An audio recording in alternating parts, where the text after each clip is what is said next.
في قلبي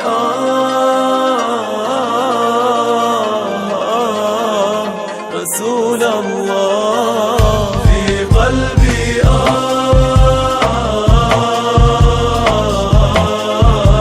رسول الله يوم ميلاد الحبيب زاد في قلبي لهيبي يوم ميلاد الحبيب زاد في قلبي لهيبي واشتياق في قلبي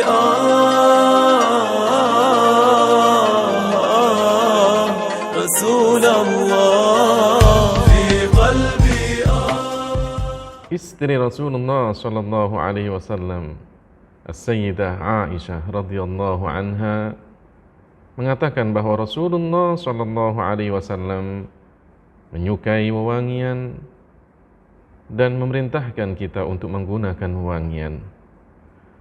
Rasulullah sallallahu alaihi wasallam dalam sebuah sabdanya beliau mengatakan, "Hubbiba ilayya min dunyakum at-tibu wan nisa wa ju'ilat qurratu 'aini fis shalah." Diberikan kecintaan kepadaku dari dunia kalian wewangian dan perempuan, dan dijadikan sesuatu yang menjadikan hati serta pikiranku tenang adalah salat. Sebelum kita berbicara tentang wewangian Rasulullah sallallahu alaihi wasallam, mari coba kita merenungkan sedikit tentang hadis Rasulullah sallallahu alaihi wasallam. Ketika Rasulullah sallallahu alaihi wasallam menyebutkan bahwa di antara yang dicintai dari dunia ini adalah perempuan, bukan berarti Rasulullah adalah orang yang selalu memikirkan tentang perempuan.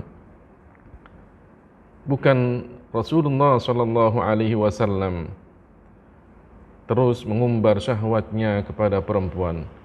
Itu adalah tuduhan yang tidak mungkin keluar dari seorang muslim. Kita tahu bahwa Rasulullah sallallahu alaihi wasallam menikah dengan Khadijah radhiyallahu anha ketika beliau berumur 25 tahun, sedangkan Khadijah berumur 40 tahun. Dalam usia yang masih belia, Rasulullah sallallahu alaihi wasallam menikah dengan Khadijah. Dan ingat bahwa Rasulullah sallallahu alaihi wasallam tidak pernah melakukan poligami, menikah dengan perempuan lain selain Khadijah semasa beliau bersama Khadijah.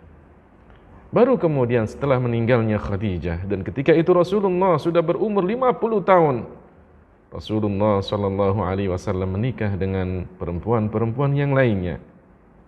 Ini menunjukkan bahwa Rasulullah sallallahu alaihi wasallam bukanlah orang yang selalu mengumbar syahwatnya, kemudian dia terus banyak menikah dengan perempuan-perempuan yang dia inginkan. Rasulullah sallallahu alaihi wasallam adalah orang yang mulia dari itu semua. Di antara bukti bahwa Rasulullah sallallahu alaihi wasallam bukanlah orang yang mengumbar syahwatnya, Rasulullah sallallahu alaihi wasallam menikah dengan seorang perempuan yang perawan hanya dengan Aisyah. Dan itu pun setiap malam giliran Aisyah, maka Rasulullah sallallahu alaihi wasallam keluar dari rumah beliau, kemudian datang ke pemakaman Baqi', mendoakan para syuhada yang meninggal dunia dan dimakamkan di pemakaman Baqi'. Kenapa Rasulullah sallallahu alaihi wasallam menunggu giliran Aisyah, perempuan yang paling cantik di antara istri-istri Rasulullah sallallahu alaihi wasallam, yang paling muda, tapi kemudian setiap kali giliran Aisyah, Rasulullah sallallahu alaihi wasallam sering keluar ke pemakaman Baqi', menunjukkan bahwa Rasulullah bukanlah orang yang selalu mengumbar syahwatnya. Rasulullah sallallahu alaihi wasallam menikah lebih daripada satu perempuan karena itu adalah perintah dari Allah dan ada hikmah di balik itu semuanya. Sekali lagi kita harus tahu bahwa Rasulullah sallallahu alaihi wasallam melakukan poligami karena diperintahkan oleh Allah Ta'ala dan banyak hikmah di balik itu semuanya. Di antaranya Rasulullah SAW ingin menyebarkan dakwah Islam di antara sesama perempuan dari istri-istri beliau. Yang kedua, di antara hikmahnya bahwa Rasulullah SAW terkadang ingin mendamaikan kabilah-kabilah Arab yang sedang bertikai. Maka Rasulullah SAW melakukan pendekatan kepada mereka dengan cara menikahi perempuan-perempuan dari masing-masing kabilah. Yang ketiga, Rasulullah SAW ingin mengajarkan dan menunjukkan kepada orang-orang yang menuduh beliau bahwa beliau adalah peramal, bahwa beliau adalah penyihir, bahwa beliau adalah penyair.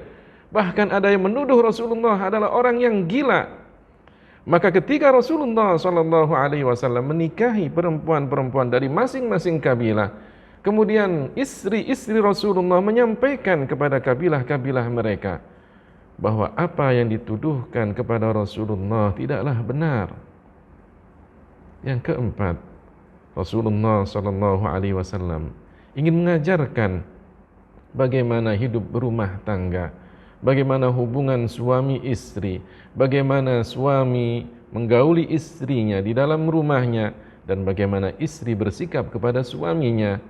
Itu pun diajarkan oleh Rasulullah SAW kepada istri-istrinya, yang kemudian istrinya menyebarkan hal ini kepada orang-orang di sekitarnya. Inilah di antara hikmah kenapa Rasulullah SAW melakukan poligami. Adapun tentang wangian Rasulullah SAW, maka di rumah Rasulullah ada tempat minyak wangi yang darinya Rasulullah SAW mengharumkan badannya. Rasulullah SAW orang yang wangi meskipun tidak menggunakan wangian. Rasulullah SAW sebagaimana yang disebutkan oleh Anas, beliau mengatakan, ma masistu dibajan wala hariran alyana min kaffi Rasulillah sallallahu alaihi wasallam wala syamamtu miskan wala ambaran atyaba min rihi Rasulillah sallallahu alaihi wasallam. Saya tidak pernah menyentuh sutra dibaj ataupun yang lainnya yang lebih halus daripada telapak tangan Rasulullah sallallahu alaihi wasallam. Dan saya tidak pernah mencium bau minyak misik ataupun minyak ambar yang lebih harum daripada bau Rasulullah sallallahu alaihi wasallam. Rasulullah orang yang semerbak bau badannya ketika beliau menggunakan wewangian ataupun tidak menggunakan wewangian. Tapi Rasulullah ketika menggunakan wewangian agar tambah harum bau badannya, dan untuk mengajarkan kepada kita umatnya agar kita pun juga mencontoh beliau menggunakan wewangian. Laki-laki di antara umat Islam dianjurkan, disunnahkan untuk menggunakan wewangian di dalam rumah ataupun di luar rumah. Adapun perempuan, hendaknya dia menggunakan wewangian di rumahnya untuk menyenangkan hati suaminya. Rasulullah sallallahu alaihi wasallam menyukai itu semuanya. Sebaliknya, Rasulullah pun melarang kita untuk menggunakan atau memakan sesuatu yang menyebabkan bau tidak sedap pada mulut kita. Apalagi jika kemudian kita berkumpul dengan banyak orang. Rasulullah sallallahu alaihi wasallam melarang orang yang sebelumnya dia makan bawang, kemudian bertemu dengan banyak orang, bahkan kemudian masuk ke masjid. Rasulullah sallallahu alaihi wasallam melarang orang ini untuk datang ke masjid. Kenapa? Karena baunya tidak sedap. Bahkan Rasulullah tidak makan bawang karena beliau mengatakan, saya bertemu dan berbicara dengan kaum atau sekelompok makhluk yang tidak kalian bertemu dan berbicara dengan mereka, yaitu para malaikat. Rasulullah SAW menganjurkan kita menggunakan wewangian ketika hari Jumat, ketika ingin pergi ke masjid, ketika kita ingin kumpul dengan banyak orang dalam kebaikan, bahkan ketika suami istri ingin melakukan hubungan suami istri, disunnahkan untuk menggunakan wewangian. Rasulullah adalah orang yang wangi bau mulutnya, wangi badannya, wangi pakaiannya, wangi tubuhnya. Rasulullah adalah orang yang baik sifat-sifatnya, budi pekertinya, akhlaknya, tutur katanya, ucapannya. Karenanya kemudian Rasulullah SAW mengajarkan kepada umatnya agar berpenampilan baik dan indah. Rasulullah mengajarkan kepada umatnya yang punya uban pada rambut ataupun jenggotnya untuk diberi warna dengan daun pacar. Tapi apakah Rasulullah SAW mewarnai rambutnya dan jenggotnya dengan pacar? Para ulama berbeda pendapat. Apakah Rasulullah menggunakan daun pacar untuk mewarnai jenggot dan rambutnya? Sebagian mengatakan Rasulullah SAW tidak menggunakan itu, karena uban yang ada pada Rasulullah SAW hanyalah sedikit. Ada uban di bulu di bawah mulut Rasulullah SAW. Ada uban di jambang Rasulullah SAW, tapi sedikit. Karenanya kemudian para ulama mengatakan Rasulullah tidak menggunakan daun pacar untuk kemudian mewarnai uban yang ada pada rambut dan jenggotnya.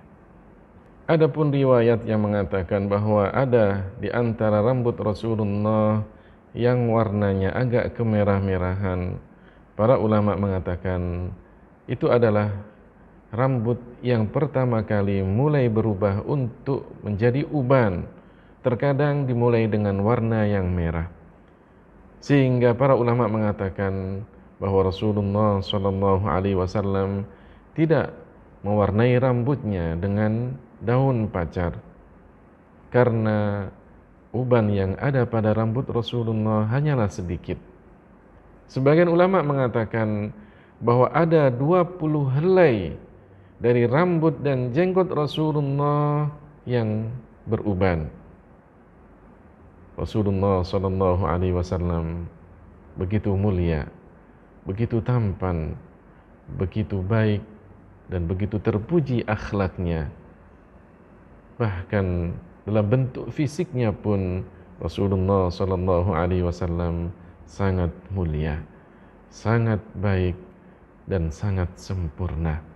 Semoga kelak kita bisa dikumpulkan dengan orang yang sangat harum, dengan orang yang baik budi pekertinya, baik tutur katanya, dan baik tingkah lakunya. Beliau adalah baginda kita Nabi besar Muhammad sallallahu alaihi wasallam. Amin ya rabbal alamin. Fi qalbi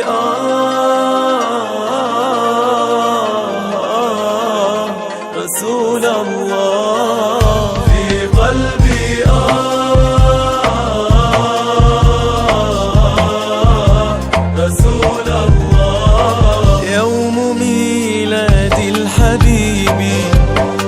في قلبي لهيبي